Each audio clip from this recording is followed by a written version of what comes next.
Hello everybody, this is Kate at the Library of Whispers, and today I'm going to take a look at a book from 1861 by Mrs Isabella Beeton called A Book of Household Management.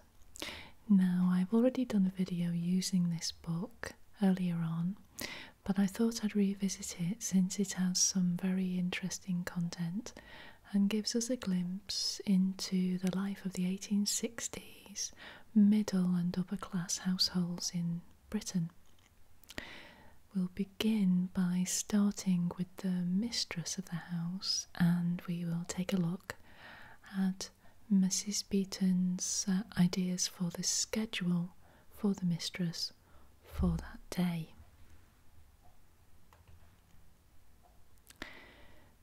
Number 22 is, having thus indicated some of the more general duties of the mistress relative to the moral government of her household, we will now give a few specific instructions on matters having a more practical relation to the position which she is supposed to occupy in the eye of the world. To do this the more clearly, we will begin with her earliest duties and take her completely through the operations of a day. Number 23. Having risen early, as we have already advised, and having given due attention to the bath and made a careful toilet, it will be well at once to see that the children have received their proper ablutions and are in every way clean and comfortable. The first meal of the day, breakfast, will then be served, at which all the family should be punctually present, unless illness or other circumstances prevent. Number 24. After breakfast is over, it will be well for the mistress to make a round of the kitchen and other offices to see that all are in order and that the morning's work has been properly performed by the various domestics.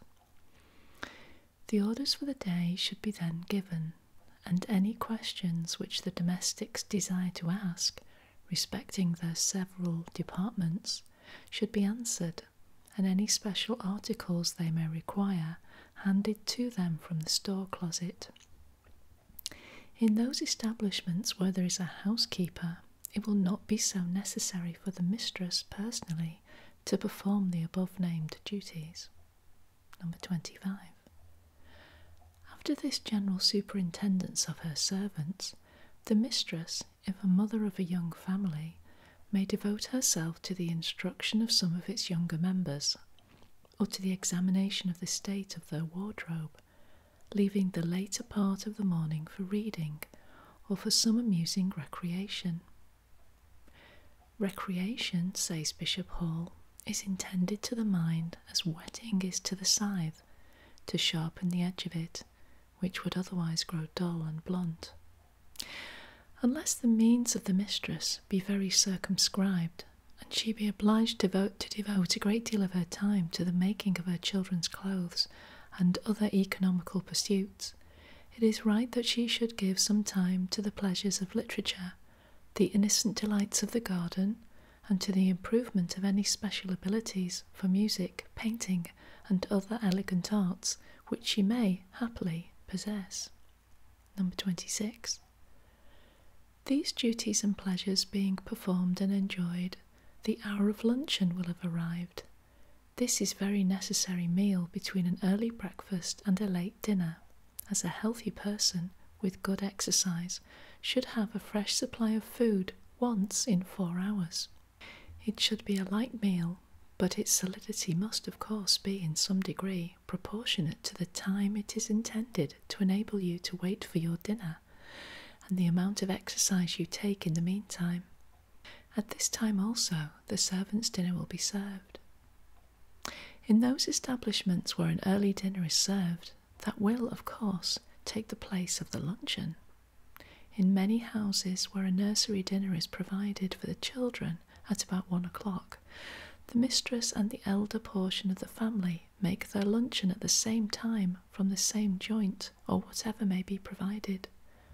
A mistress will arrange, according to circumstances, the serving of the meal, but the more usual plan is for the lady of the house to have the joint brought to her table and afterwards carried to the nursery. Number 27. After luncheon, morning calls and visits may be made and received. These may be divided under 3 heads: those of ceremony, friendship, and congratulation or condolence. Visits of ceremony or courtesy, which occasionally merge into those of friendship, are to be paid under various circumstances. Thus, they are uniformly required after dining at a friend's house, or after a ball, picnic, or other party. These visits should be short, a stay of from 15 to 20 minutes being quite sufficient. A lady paying a visit may remove her boa or neckerchief, but neither her shawl nor bonnet. When other visitors are announced, it is well to retire as soon as possible, taking care to let it appear that their arrival is not the cause. When they are quietly seated, and the bustle of their entrance is over, rise from your chair, taking a kind leave of the hostess and bowing politely to the guests. Should you call at an inconvenient time, not having ascertained the luncheon hour, or from any other inadvertence, retire as soon as possible, without, however, showing that you feel yourself an intruder.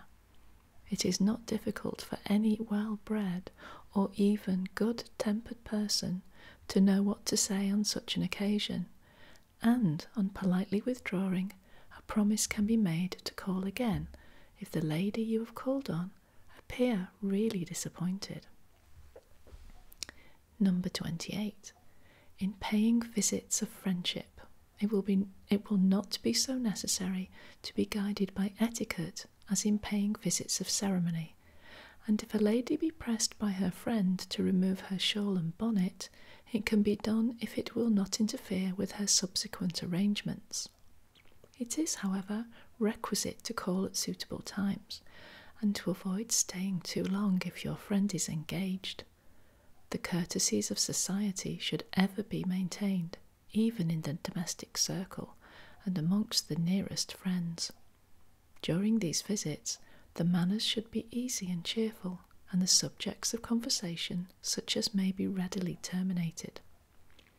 Serious discussions or arguments are to be altogether avoided, and there is much danger and impropriety in expressing opinions of those persons and characters with whom, perhaps, there is but a slight acquaintance. It is not advisable at any time to take favourite dogs into another lady's drawing-room, for many persons have an absolute dislike to such animals, and besides this, there is always a chance of a breakage of some article occurring, through their leaping and bounding here and there, sometimes very much to the fear and annoyance of the hostess. Her children also, unless they are particularly well trained and orderly, and she is on exceedingly friendly terms with the hostess, should not accompany a lady in making morning calls. Where a lady, however, pays her visits in a carriage, the children can be taken in the vehicle and remain in it until the visit is over. Number 29. For morning calls, it is well to be neatly attired. For a costume very different to that you generally wear, or anything approaching an evening dress, will be very much out of place. As a general rule, it may be said, both in reference to this and all of the other occasions, it is better to be underdressed than overdressed. A strict account should be kept of ceremonial visits, and notice how soon your visits have been returned. An opinion may thus be formed as to whether your frequent visits are or are not desirable. There are naturally instances when the circumstances of old age or ill health will preclude any return of a call, but when this is the case, it must not interrupt the discharge of the duty. Number 30. In paying visits of condolence, it is to be remembered that they should be paid within a week after the event which occasions them. If the acquaintance, however, is but slight, then immediately after the family has appeared at public worship. A lady should send in her card, and if her friends be able to receive her, the visitor's manner and conversation should be subdued and in harmony with the character of her visit. Courtesy would dictate that a mourning card should be used, and that visitors, in paying condoling visits, should be dressed in black, either silk or plain-coloured apparel. Sympathy with the affliction of the family is thus expressed, and these attentions are in such cases pleasing and soothing. In all these visits, if your acquaintance or friend be not at home, a card should be left. If in a carriage, the servant will answer your inquiry and receive your card. If paying your visits on foot, give your card to the servant in the hall, but leave to go in, and rest should on no account be asked. The form of words, not at home, may be understood in different senses, but the only courteous way is to receive them as being perfectly true. You may imagine that the lady of the house is really at home, and that she would make an exception in your favour, or you may think that your acquaintance is not desired, but, in either case, not the slightest word is to escape you which would suggest, on your part, such an impression. Number 31. In receiving morning calls, the foregoing description of the etiquette to be observed in paying them will be of considerable service. It is to be added, however, that the occupations of drawing, music, or reading should be suspended on the entrance of morning visitors. If a lady, however, be engaged with light needlework, and none other is appropriate in the drawing-room, it may not be, under some circumstances, inconsistent with good breeding to quietly continue it during conversation, particularly if the visit be protracted or the visitors be gentlemen. Formerly the custom was to occupy all visitors quitting the house to the door, and there take leave of them. But modern society, which has thrown off a great deal of this kind of ceremony, now merely requires that the lady of the house should rise from her seat, shake hands, or curtsy in accordance with the intimacy she has with her guests, and ring the bell to summon the servant to attend them and open the door. In making a first call, either upon a newly married couple or persons newly arrived in the neighbourhood, a lady should leave her husband's card together with her own at the same time, stating that the profession or business in which he is engaged has prevented him from having the pleasure of paying the visit with her. It is a custom with many ladies, when on the eve of an absence from their neighbourhood, to leave or send their own and husband's cards, with the letters P.P.C. in the right-hand corner. These letters are the initials of the French words to take leave. Number 32. The morning calls being paid or received and their etiquette properly attended to, the next great event of the day in most establishments is the dinner. And we only propose here to make a few general remarks on this important topic, as in future pages the whole art of dining will be thoroughly considered with reference to its economy, comfort, and enjoyment. Number 33. In giving or accepting an invitation for dinner, the following is the form of words generally made use of. They, however, can be varied in proportion to the intimacy or position of the hosts and guests. Mr. and Mrs. A present their compliments to Mr. and Mrs. B and request the honour, in brackets, or hope to have the pleasure of their company to dinner on Wednesday the 6th of December next. Then the address, November 13th, 1859, RSVP. The letters in the corner imply Répondez s'il vous plaît, meaning an answer will oblige. The reply accepting the invitation is couched in the following terms. Mr. and Mrs. B present their compliments to Mr. and Mrs. A, and will do themselves the honour of, in brackets, or will have much pleasure in, accepting their kind invitation to dinner on the 6th of December next, The address, November 18th, 1859. Cards or invitations for a dinner party should be issued a fortnight or 3 weeks, sometimes even a month, beforehand, and care should be taken by the hostess in the selection of the invited guests, that they should be suited to each other. Much also of the pleasure of a dinner party will depend on the arrangement of the guests at table, so as to form a due admixture of talkers and listeners, the grave and the gay. If an invitation to dinner is accepted, the guests should be punctual, and the mistress ready in her drawing-room to receive them. At some periods it has been considered fashionable to come late to dinner. Number 34. The half hour before dinner has always been considered as the great ordeal through which the mistress, in giving a dinner party, will either pass with flying colours or lose many of her laurels.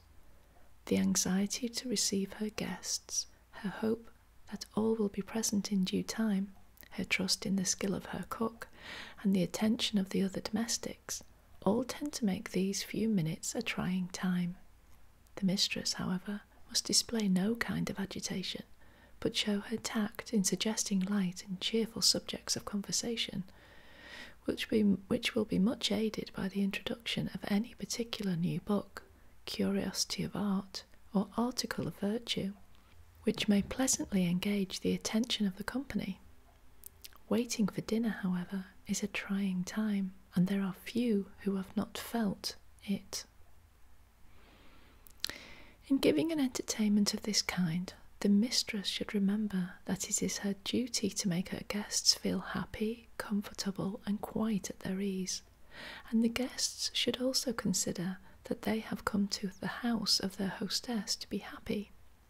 Thus, an opportunity is given to all for innocent enjoyment and intellectual improvement, when also acquaintances may be formed that may prove invaluable through life, and information gained that will enlarge the mind.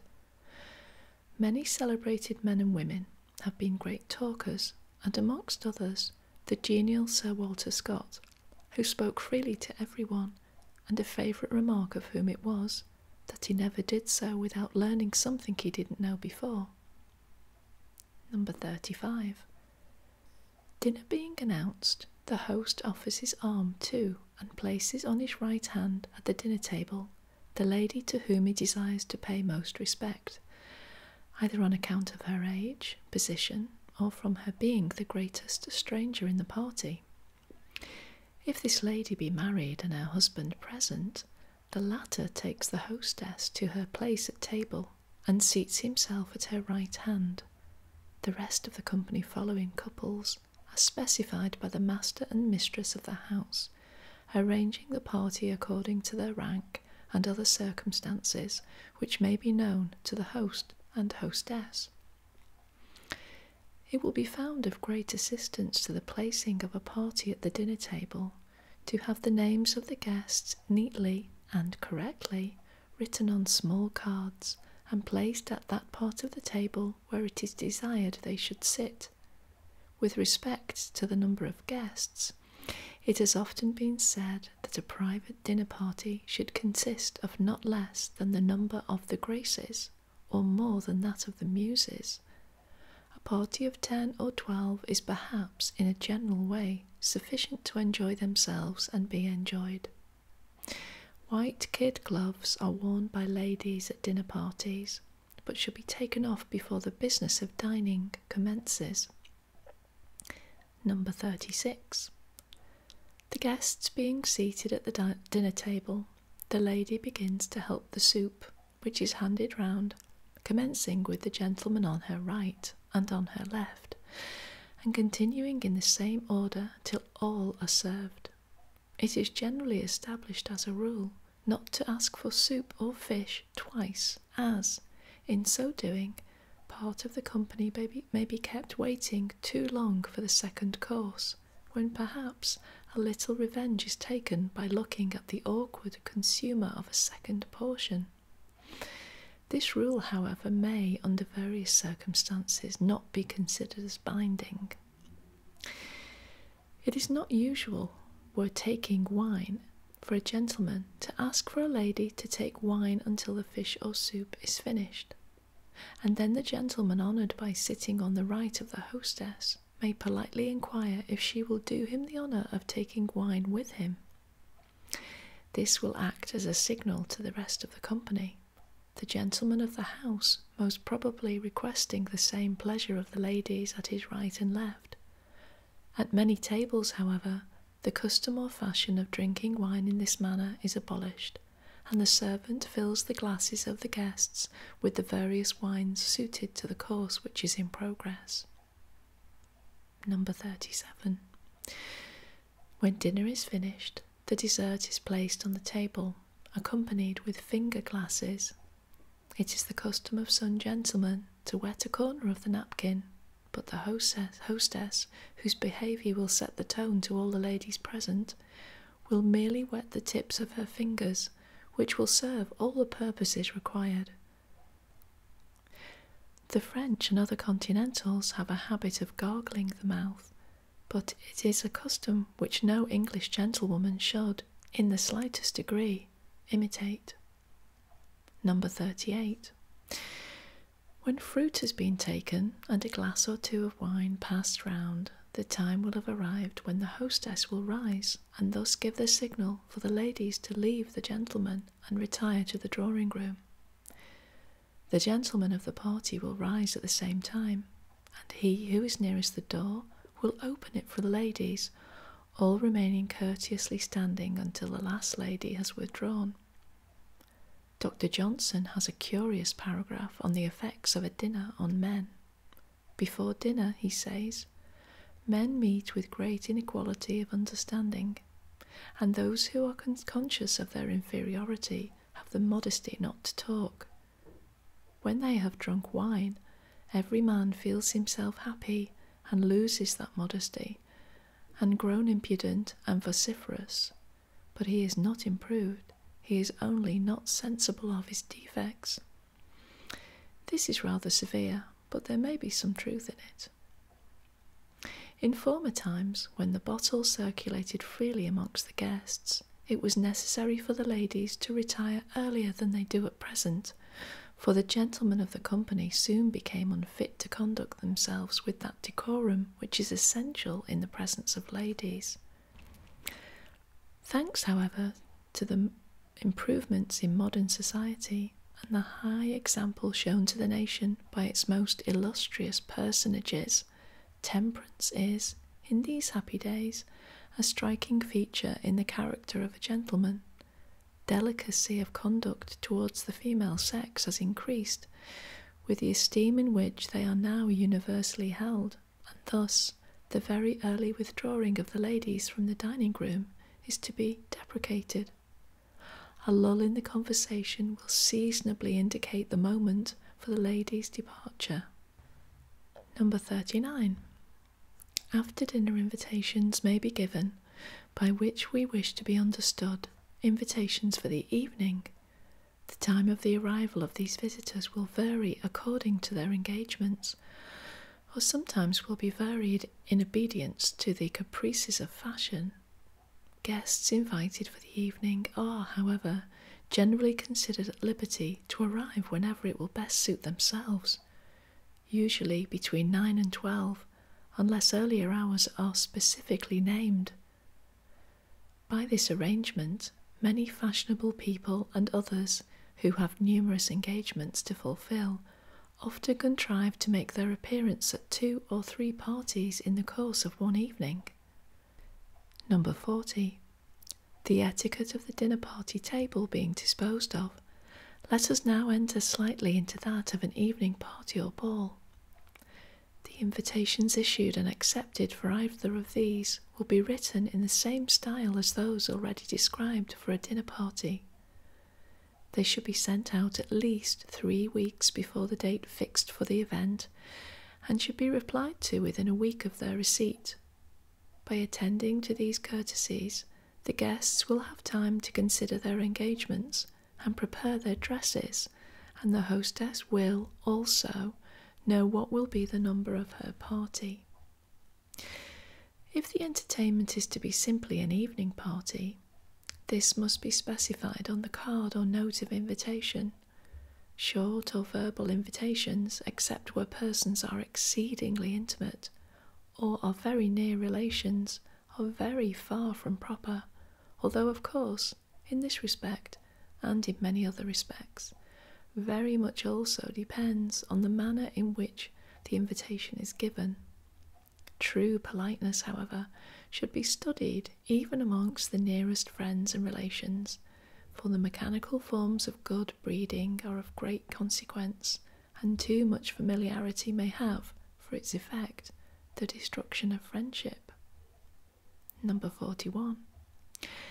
As the ladies and gentlemen arrive, each should be shown to a room exclusively provided for their reception, and in that set apart from the ladies, attendants should be in waiting to assist in uncloaking and helping to arrange the hair and toilet of those who require it. It will be found convenient in those cases where the number of guests is large to provide numbered tickets so that they can be attached to the cloaks and shawls of each lady, a duplicate of which should be handed to the guest. Coffee is sometimes provided in this or an anteroom for those who would like to partake of it. Number 42. As the visitors are announced by the servant, it is not necessary for the lady of the house to advance each time towards the door, but merely to rise from her seat to receive their curtsies and congratulations. It is very often the practice of the master of the house to introduce one gentleman to another, but occasionally the lady performs this office, when it will, of course, be polite for the persons thus introduced to take their seats together for this time being. The custom of non-introduction is very much in vogue in many houses, and guests are thus left to discover for themselves the position and qualities of the people around them.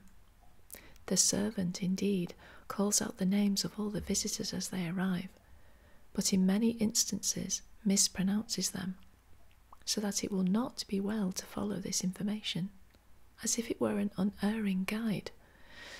In our opinion, it is a cheerless and depressing custom, although, in thus speaking, we do not allude to the large assemblies of the aristocracy, but to the smaller parties of the middle classes. Number 43. A separate room or convenient buffet should be appropriated for refreshments, and to which the dancers may retire, and cakes and biscuits with wine, negus, lemonade and ices handed round. A supper is also mostly provided at the private parties of the middle classes, and this requires on the part of the hostess a great deal of attention and supervision. It usually takes place between the first and second parts of the programme of the dances, of which there should be several prettily written on or printed copies distributed about the ballroom. In private parties, a lady is not to refuse the invitation of a gentleman to dance unless she be previously engaged.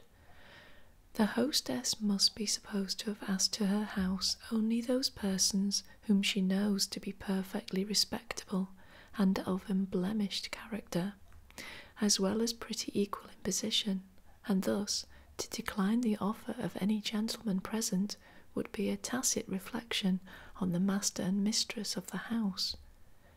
It may be mentioned here, more especially for the young who will read this book, that introductions at balls or evening parties cease with the occasion that calls them forth. No introduction at these times giving a gentleman a right to address, afterwards, a lady. She is, consequently, free next morning to pass her partner at a ball of the previous evening without the slightest recognition. So I'm going to leave it there now, and we're up to number 44. So perhaps I can do another video and we can carry on with the instructions to the Mistress of a House by Mrs Isabella Beeton. So this is Kate at the Library of Whispers, and thank you so much for popping by. I hope you will pop by again, and I shall see you very soon. Bye bye for now. Bye bye.